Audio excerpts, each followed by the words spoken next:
Y'all doing good tonight? Hey, can we give it up for our just incredible worship team? We have the best worship team, don't we? Jake and Gracie and Emily and Haley, they do an incredible job. But hey, it's not just them up here. It's also the people in the back, behind the scenes. Can we give it up for them in the back as well? It's awesome. It's awesome. I love seeing all of you students up here at the front, just lifting your hands and just worshiping. It just keep doing that, okay? Keep doing that because y'all are absolutely incredible. For those of you, though, who don't know who I am, or if this is your first time visiting with us, or maybe you're tuning in and watching us online, my name is Mike. I am the youth pastor here. I get the honor and privilege of just leading this ministry. And tonight, my goal is to get you out of here just a little bit early because I know some of you, a majority of you, got a really big day tomorrow, right? You've got school starting back. And to be quite honest with you, it's that time of the year where everybody's going back to school. And for those of you who don't know me, I actually enjoyed when school would start. Okay, I loved like the first 10 minutes of each class. And then it was like after that 10-minute window, I was like, all right, I'm already over this, right? And then I got to go to the next class. And for about the first 10 minutes, I was like, let's do this. And then after that, I was like, all right, I'm already checked out and everything. And I was excited to go to class. And you know why I was excited to go to class? Because I wanted to see who was in there. I wanted to see, hey, who's in my class? What cute girl is in my class over here, over there? Honestly, that was one of the reasons I loved my first day of school, because I went to a small school. I graduated with 125 people in my entire class, okay? And every year we would get some new people moving in. And so every day on the first day of school, I was excited because I was going to potentially see if there were some new prospects that had moved into the school so I could put the mic game on them, right? Sweep them off their feet, let them know what's up, right? Why y'all laughing at me like that? Y'all act like I ain't got game. Y'all seen my wife? Come on now. I got some game, don't I? That's right. We're just going there, right? I'm going to stop right there. Moving on, right? Come on. Are any of y'all excited to go back to school tomorrow? Is anybody here excited? Okay. Maybe you're excited. Maybe you're not excited to go back to school. Maybe you're not excited because, quite honestly, you're moving up to a brand new school. And you're like, man, I don't know where the classrooms are. I don't know where the bathrooms are at. Where am I going to eat lunch? Can I get from one class to the next class on time? How many of my books am I going to have to lug around with me? You're nervous about all of these things. Or let's be just completely honest. Look up here at me. Maybe you're not excited about school starting because you had some issues with somebody last year. In the last 2 months over summer break, you have been looking forward to that time away from them, and you realize that is coming to an end, and you're going to have to see that person in the hallway or potentially have them in class with you, and you're just like, I don't want to do this, and so you're not excited about class. Now, wherever you're at, if you're one of those, it's like, let's get school going. I'm super looking forward to it. Can't wait. Or if you're in that position where you're, hey, y'all listening to me back here? Y'all better pay attention. Don't miss out on this. Or maybe you're in that position where it's like, I just want nothing to do with school this year. Wherever you're at, just know this. I personally want each one of you to have the best year of school that you have ever had. The absolute best year of school that you have ever had. So here's what I'm going to do tonight. I'm going to give you 3 things to help you have the best school year that you have ever had. Okay, y'all ready for this? How many of y'all are ready to take some notes? So y'all got your notebooks ready to write down your notes? You got your Bibles ready to open them up and get ready? Okay, so point number 1, for those of you that are taking notes, what should be all of you, okay? Should be all of you taking notes, writing these notes down. I love it when students take notes. I love it especially when they post them on social media and tag me in it later so I can see them personally, and they're sharing their notes with their friends. And let me just say this. It's important that you take notes because you may not be struggling with these things right now, but there might be a point in time where you have to look back at these notes to give you the strength that you needed to get through that difficult time. Or you might have some friends that need to see these notes that you're going to be able to look at and share with them because they need it and they weren't able to be here tonight. So it's super, super important that you are taking notes. And please, please, please, please, during this time, do not be talking. I'm going to ask that nobody be going in and out if at all possible. I get if you got to go, you got to go, right? But let's not be disrupting. Let's not be distracting the people that are around us so that they can hear everything that God wants them to hear tonight, okay? So for those of you that are taking notes, again, should be all of you. First thing I want you to write down in your notes is this, is be picky about who you let in your circle. Be picky about who you let in your circle. And what I mean by that is you need to be very, very, very, look up here. I want to make sure you get this. Very, very picky about the friends that you choose to be friends with. Okay? And you might be saying, well, Pastor Mike, why is that? Like, I've had the same friends since like pre-K. Like, we were in diapers together and everything. Let me just tell you something. When you get in middle school and you get in high school, people start going different directions with their life. They start making different decisions. They start valuing different things. And the people that you are going to be friends with will basically steer your life in a direction. And they will either help you get to the life that you want and experience school the way that you've wanted to, or they will pull you away from the life that you want and cause you to get into trouble and get you in some painful moments and things. And so if you'll just surround yourself with the right people, it'll position you not to go through a completely pain-free life, but to experience a good life, okay? As a matter of fact, in Proverbs, the Bible says it this way. Proverbs chapter 13 and verse 20. It says, walk with the wise and become wise. Stop right there. Don't read the rest of it. Look up here. Walk with the wise and what'll happen? You'll become wise. Now let's read the other part of this verse. And here's what the rest of it says. It says, associate with fools. With fools. Now don't look at your neighbor and say, that's you. I ain't doing that. All right? Don't be like pointing at people across the room. Yeah. Because every time you point at somebody, you got 3 fingers pointing right back at you. Whoa. Anyway. Don't associate with fools. And what does it say? And get in trouble. Proverbs 13 verse 20. Making it very clear to us that the people that you let into your circle, if they are wise, guess what? They're going to help you become wise. But if they are a bunch of fools, the Bible tells us this, that what's going to end up happening in your life is you are going to end up getting in trouble. Because they're going to pull you into situations and into circumstances that you never dreamt or thought that you would ever get in. And it has nothing to do with the decision that you actually made. It was just the fact that you associated with them. And the people that you associate with, the people that you let into your circle are extremely important. And if you want to have a great school year, you need to be extremely picky about who you are letting into your circle, okay? I personally hate wintertime. Absolutely hate it. I can't stand being cold. If you ever wanted to terrorize me and interrogate me for my secrets in life, just put me somewhere that it's cold. Lock me up in an ice chest. I will spill everything that you've ever wanted to know. I hate it that bad, okay? Now, I like summertime. I like it when it's hot. I like being on the beach and being at the lake and being able to swim and just and fish and enjoy just the warmth, okay? Now, when it's warm, one of the things that I enjoy doing is going to the lake. I love fishing, okay? Absolutely love fishing. But when I'm at the lake and fishing, there is something that a lot of other people enjoy doing, and it's something called tubing. Okay? Any people here ever been tubing, right? Okay. Y'all know what I'm talking about then. For those of you that don't know what I'm talking about, basically, you have a boat right here with a motor on it. And then you have this big inflatable tube, which is like a big circle. And you can see sometimes one person, sometimes it's 2, sometimes it's 3. And they blow it up and it sits on top of the water. And then you sit on the tube and then they take a big rope, attach it to the tube, and they attach it to the boat. And everywhere that boat goes, the tube follows it because they're connected. Do y'all see where I'm going with this right here? Okay?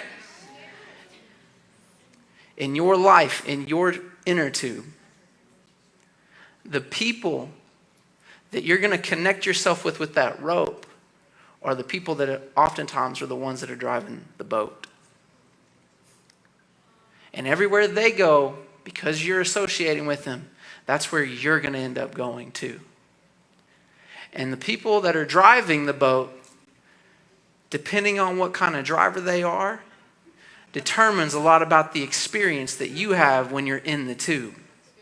You get a nice safe driver that's just kind of putting along, keeping you going. You got a nice, just enjoy the cruise. You can sit back there drinking your Sprite, whatever it is that you want to drink, and have a good time. But there's other people. They get behind the wheel of the boat and they are foolish. They start whipping you around all over the place, trying to throw you over and flip you over and all kinds of stuff. And you can end up hurting yourself. You can end up literally like swallowing a whole bunch of water and drowning. People can end up hurt severely with that. And it's because of who they chose to associate with and allow to drive that boat.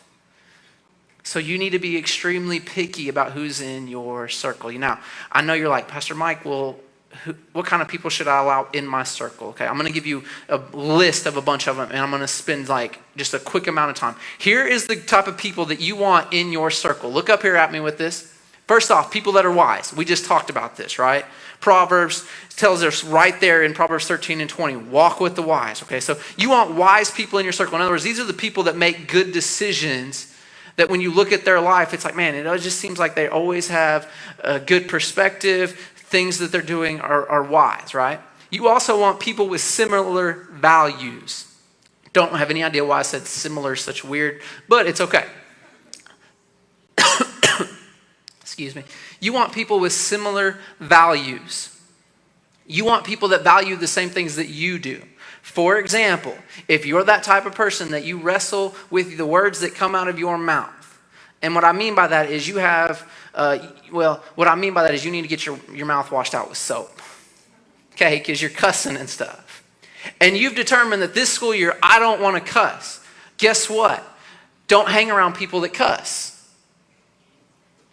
Get people that have similar values that you do.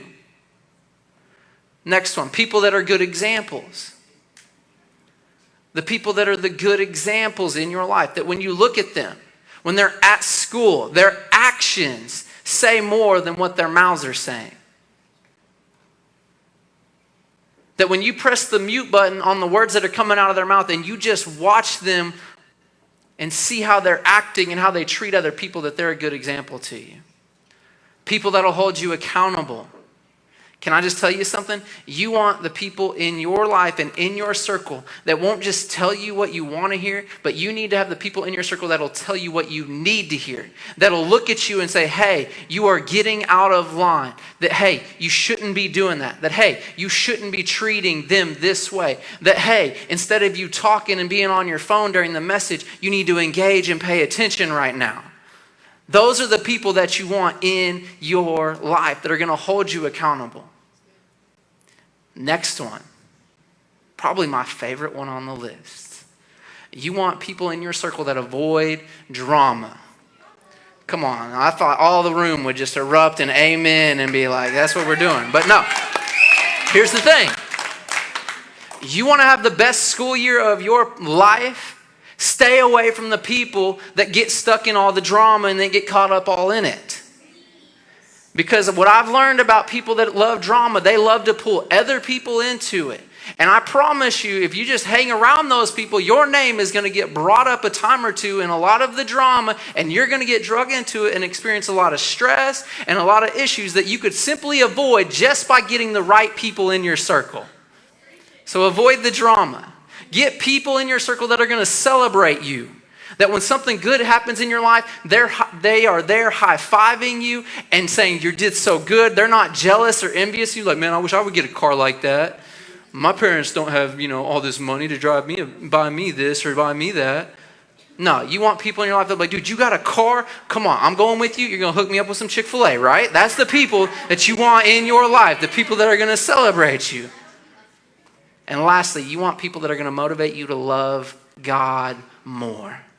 This goes back to the values. This goes back, you want people in your life that are going to push you to love God more. These are the people that are going to say, hey, you ain't skipping church tonight. You need to get up there. These are the people that say, hey, did you read your Bible? Did you prepare for small group? Where are you serving at in church? Well, how come you didn't go to small? You need to get in small groups right now. You need to start serving. These are the people that you want in your life. That no, you ain't sitting in the back during worship. You're coming up front with me and we're worshiping Jesus. These are the types of people that you want in your circle, okay? And if you'll do that, you're going to have the best school year that you have ever had. I can promise you that, okay? Point number 2, write this down in your notes. We're moving on.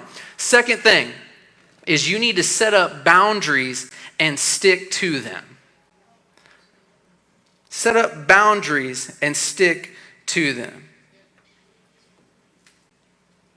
Set up boundaries and stick to them.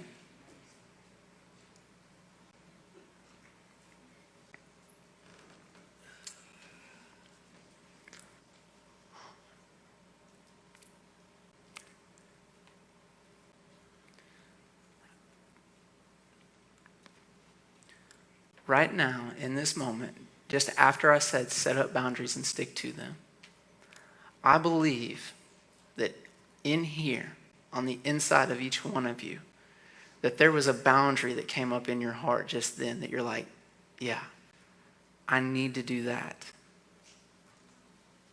I believe that right in that moment, that there was something that you're like, that God just brought up in your heart, or even maybe he gave you a God thought that you're like, you know what? For this school year, that's a boundary that I need to have in my life. And so I want to just tell you and encourage you, write that down and stick to it. It could have been something like, hey, I'm not going to get caught up in the drama. It could have been that the next time somebody says something about me, that I'm not going to open my mouth and badmouth them back. Because let me tell you something, you never make your light shine brighter by putting somebody else's out. Maybe that's the boundary that you had.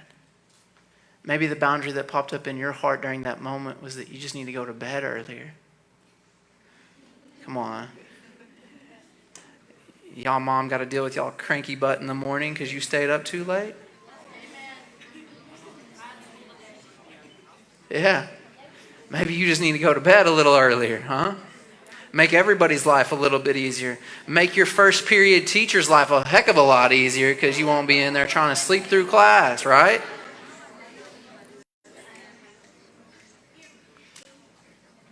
Set up boundaries and stick to them. Anybody here love pizza rolls? Okay. Pizza rolls. That's like my 6th love language, I think, or something. But here's the deal. I'm going to share a story with you. Listen up. Don't miss this, okay? I love pizza rolls, okay? And one day, I remember when I was in college, I went to Walmart. I bought me a package of pizza rolls. I was super hungry. I was like, dude, I'm going to get back to the house. I'm going to pop these in the microwave. It's going to be good, right? So I get home. I open up the package. I pour some out on the plate. I put them in the microwave, and then I go back to the package to read how long I'm supposed to cook them for. And so I see that, and I punch in the time, making the microwave noise, all that stuff. It's good to go. And then it finishes cooking, and I'm like, yeah, here we go. Pizza roll time, right? And I go in, and I do the finger test first. Y'all know what I'm talking about? You touch it to make sure if it's cold or whatnot. And you just put your finger on it. So I did that, and I was like, oh, man, this isn't cold, but it's not hot. I think I nailed the time just right. And what I did next was I just grabbed the pizza roll, popped it in my mouth. Now, the moment it entered my mouth, it was all good until I decided to bite down on the pizza roll. And the moment that I bit down on the pizza roll, some of y'all already know where this is going, right? I had scalding hot lava pizza sauce burst into my mouth like a gusher, okay? And then, if you've ever had something hot in your mouth, you know what happens next. You do that weird and you're trying to spit it out before you can get to it, right? And then you're stuck with that weird kind of like, okay, do I eat that now or do I not? Like, I don't want to waste a pizza roll. Like, it was just in my mouth for it's like 5 seconds in the mouth, but now it's kind of slobbery, got some teeth marks. But it's my slobber and my teeth marks, right? That's a whole nother conversation for another time. But in that moment, I was like, what in the world? So I went back to the package. I was like, well, maybe I overcooked this thing at this point in time. And I read everything. I was like, no, I did it exactly how it said to, but here was the deal. I stopped one line short of where it says, like, be careful, like, contents are going to be hot. Let it cool down for like 17 minutes beforehand, right? I missed out on that. And here was the thing. The package on the back of it put a boundary out for me that said, hey, if you want to protect yourself, if you want to keep yourself on the right path and keep yourself from getting harmed and keep yourself from getting hurt, here's a boundary that you need in your life. But I chose not to adhere to that boundary. And as a result of that, I ended up getting burned. And if you want to have an incredible good school year this year, if you will put boundaries in place and stick to them, you will save yourself from getting burned unnecessarily, even in those moments where you think you're doing the right thing. But you need to set up some of those boundaries and stick to them. Again, in Proverbs chapter 25 and verse 28, it says it this way. It says, a person without self-control is like a city with broken down walls. A person without self-control is like a city with broken down walls. Now you have to understand, the person that wrote this particular proverb lived in an entirely different time period than what we do. And the time period that he was using this illustration to write this down was in a time period where what you would do is you would have your village and your city, and everybody would build a wall around that city to protect yourself from your enemies coming in and stealing all of the things that you had worked for, all the things that you had grown, all of your livestock, stealing your family and taking your kids away. They would build a wall to protect themselves in those moments from their enemies, as well as give them a safe place so that when the enemy did come, they could stand and hide behind it to fight off the enemy in that moment. And this is what boundaries are in our life. They are that protective barrier that keep us from getting harmed, that keep us from getting hurt, that keep the enemy from coming in and just taking whatever he wants from us and leaving us in brokenness, leaving us in despair, and leaving us in hurt afterwards. But they also give us that place that we can stand behind and fight the enemy off and fight the enemy back with and say, hey, you're not going to take this from me, but it's going to take you making some boundaries and setting up some boundaries, and not just having them, but actually sticking to them. It's going to take you leaving the pizza rolls to cool down before you start eating them. It's going to take you following after those boundaries. So if you want to have the best school year, whatever that boundary was, it might have been more than one. In this moment, there might even be some boundaries right now that God's dealing with you about that you're just like, I need to do this. That I ain't going to date that type of guy no more. That girl, I'm gonna say no.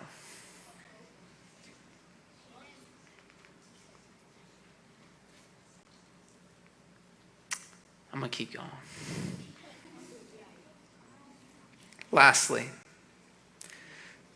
talking about boundaries, this is going to lead us to point number 3. The most important boundary that you need in your life, though, throughout the course of this school year, is that you need to make time to connect with God. This is the most important, vital thing that you can do over the course of this school year.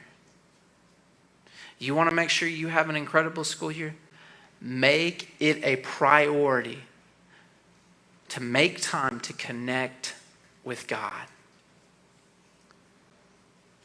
Make sure you're spending time opening up the Bible and saying, okay, God, I just want to learn to know more about you. And get you a highlighter, get you a journal, write down the things that God's saying to you. In the margins, write down notes of things that God is speaking to you about. Spend time doing that, but not just doing this. Spend time praying and talking to God and saying, okay, God, This is what's going on. I want to have a good school year. Help me to have a good school year. Help me to set up these boundaries. God, help me to make time to connect with you. Help me to find the right circle in my life. Help me to do that. And talk to him about it, because if you'll talk to him about it, he'll begin to reveal things to you and speak to you about how to bring that about in your life. So it's not just spending time reading. It's not just coming to church and checking the box off. It's bigger than that. It's on the way to school in the morning, when you're walking into school by yourself and your friend's not there, and it's just you making that time to pray and say, okay, God, help me. Help me as I go down the hallway. Help me as I see that person that maybe I don't want to see. Help me to have some favor with my teacher. Help me to understand what this math teacher is trying to convey to me right now.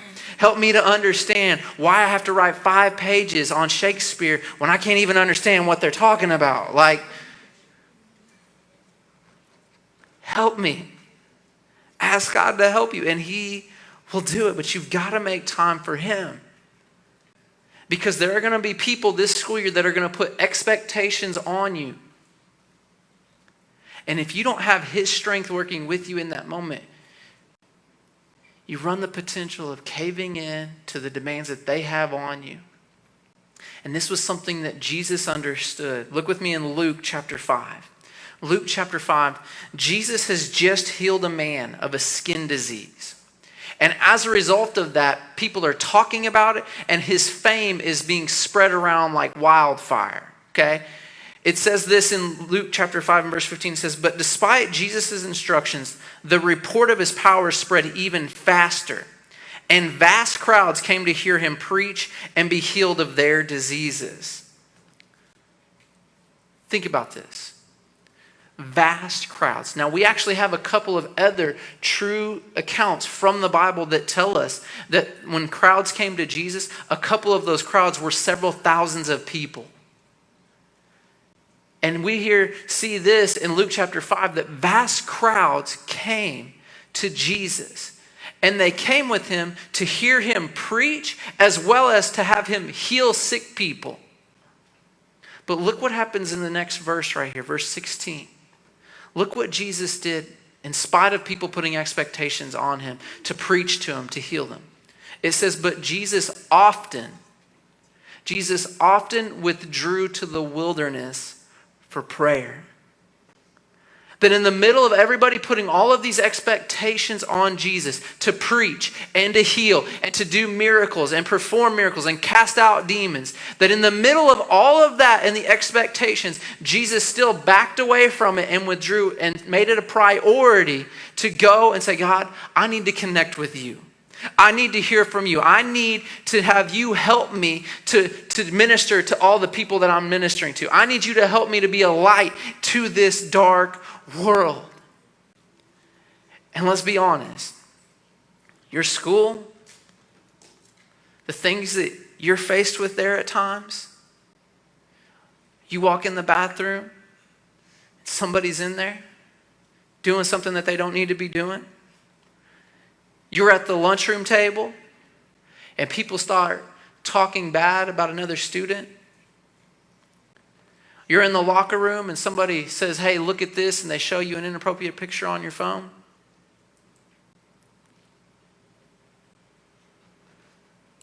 You're hanging out with your friends and somebody all of a sudden pulls something out, tries to offer it to you.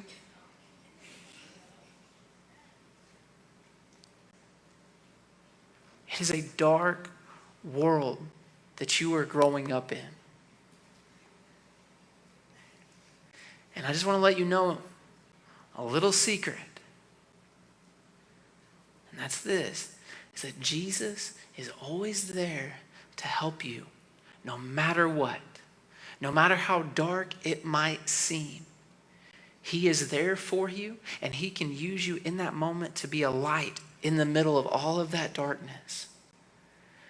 But you've got to be willing to step back and connect with him in those moments, and even going into those moments, and even in those unexpected moments, and say, God, I need you to help me not give into the temptation that my friends are wanting me to give into. That God, I need you to help me to be a light in this dark place. God, I need you to help me keep my mouth shut when I need to keep it shut. That God, when that phone and that picture is offered to me, I need you to help me to look away in that moment. That God, when I'm at that party with my friends and that thing comes out, I need you to give me the strength to walk away and to get out of there so that, and regardless of what they're going to think about me. God, I need you to give me the strength to live for your opinion and not the opinions of the people around me. I need you to help me to be a light in this dark world to them. And this was something that even Jesus understood. He did it himself, but not only that, he understood that when he sent out his disciples to go into this world and make a difference and to be a light, he told them very plainly that, hey, what you need to first do is make sure that you're spending time with me. In Mark chapter 3, we see Jesus call his disciples together with him. And here's what he says. He says he appointed 12 of them and called them his apostles. Underline it. They were to accompany him. In other words, they were to do life together with Jesus. They were to make it a priority to spend time with him. And then from there, he would send them out to preach and give them authority to cast out demons. But their first priority wasn't to go out and make a difference. Their first priority was to come and just get to know Jesus and spend time with him. And if you want to have an incredible school year, here's what you need to know and here's what you need to understand is that God is there. It's not that he's not there. You just need to make sure that you're using him in each and every single situation and he will show up in your world. Again, I love when it's hot outside. I love going to the lake and fishing and swimming. And last summer we were at the lake and we were fishing. And it got kind of slow for a second. We decided, you know what, it's really hot. Let's jump in the lake and let's go for a swim and cool off. And so I took off my shirt. I'm getting ready to jump in. And my wife's like, hey, do you want me to put sunblock on your back for you? And I was like, well, no, we're not going to swim that long. Like, it'll be fine. I want to get that summer tan. You know what I'm talking about? I was like, I want to do that. So I'm going to, not put sunblock on. I'll be good. My wife said, okay. So I jump in the water and I start swimming, we have that great time. And then we get out and because it's hot, I'm like, you know what? I'm not going to dry off. I'm just going to air dry. And we went back to fishing. And in the middle of all this, we started catching fish after fish after fish left and right. And there is pandemonium. We've got I've got a fish on. My son's got a fish on. My wife has a fish on. I'm trying to get them all off the hook, get them all back in the water, catch another one, all of this type of stuff. And what I thought was going to be a short time without my shirt on ended up being a lot longer than it was expected. And I got sunburnt really, really badly. I actually ended up having a reaction to it and my back itched insanely hard and bad. And every time I would scratch it, it would feel like needles and it was excruciatingly painful. And you know what? It wasn't that I didn't have sunblock available.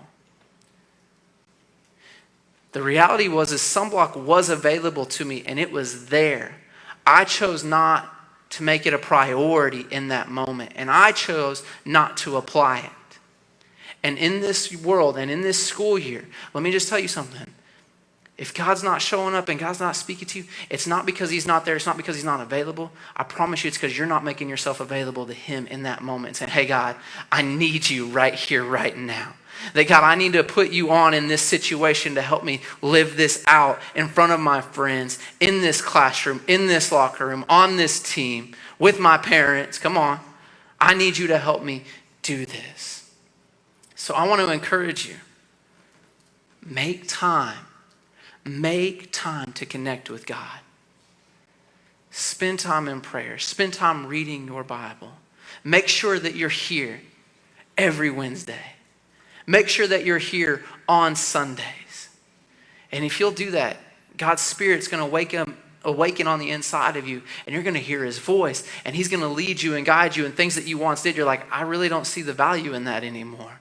And when you start to do something that you know you shouldn't do, you're going to hear his voice say, hey, don't go down that path. And you're going to be like, you know what? Y'all just go on without me.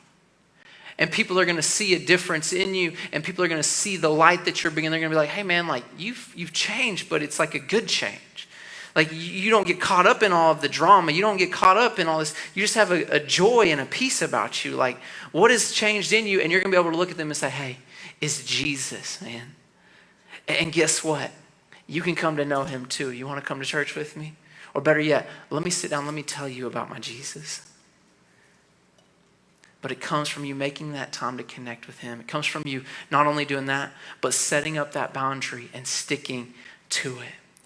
And it comes with you being picky about who you let in your circle. I believe if you'll do these things, you'll end up having a good school year. It'll be different from all the others. You'll save yourself from a lot of shame and regret that maybe you've carried with you into this school year. You'll save yourself a lot of drama that can all be avoided. God will speak to you. He'll give you the strength. He'll help you. But it comes with you doing that. So here's what